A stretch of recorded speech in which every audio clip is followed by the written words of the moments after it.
মাসুদ সাহেব, মাসুদ সাহেব, আসসালামু আলাইকুম ম্যাডাম। ওয়ালাইকুম আসসালাম। ম্যাডাম কখন থেকে এসে দাঁড়িয়ে আছে? দুঃখিত, আমি আসলে কাজের মধ্যে ছিলাম, খেয়াল করিনি। একটা গুরুত্বপূর্ণ ফাইল দেখছিলাম। চুপ থাকেন মিয়া, ম্যাডামের চেয়ে এই অফিসে গুরুত্বপূর্ণ আর কিছুই নেই। আপনি আপনার কাজ করেন। Thank you madam.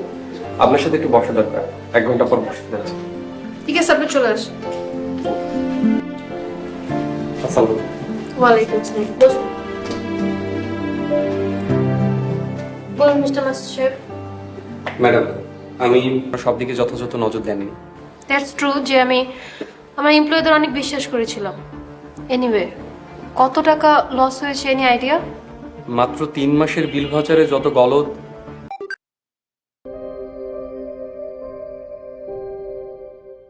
ম্যাডাম, আপনি ম্যানেজার সাহেবকে কল করুন।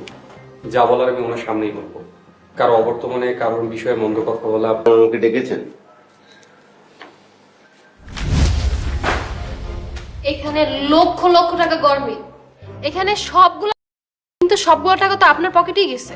ম্যানেজার সাহেব, আপনি অফিস ডেকোরেশনের জন্য 5 লক্ষ টাকার একটা ভাউচার সাইন করেছেন। আমি অফিস সম্পদের সাথে মিলিয়ে দেখেছি, কোনো জিনিসই কেনা হয়নি। আপনার কাছে কি কোনো জবাব আছে? স্বীকার করলাম। এই কোম্পানিতে আপনার অবদান রয়েছে, তার জন্য আপনাকে জেলে দিলাম না। Get out. ম্যাডাম, এখনই বেরিয়ে। আল্লাহ নিশ্চয়ই ক্ষমাশীলকে পছন্দ করেন। আপনি যা করেছেন ভালো করেছেন। Maksud, I am really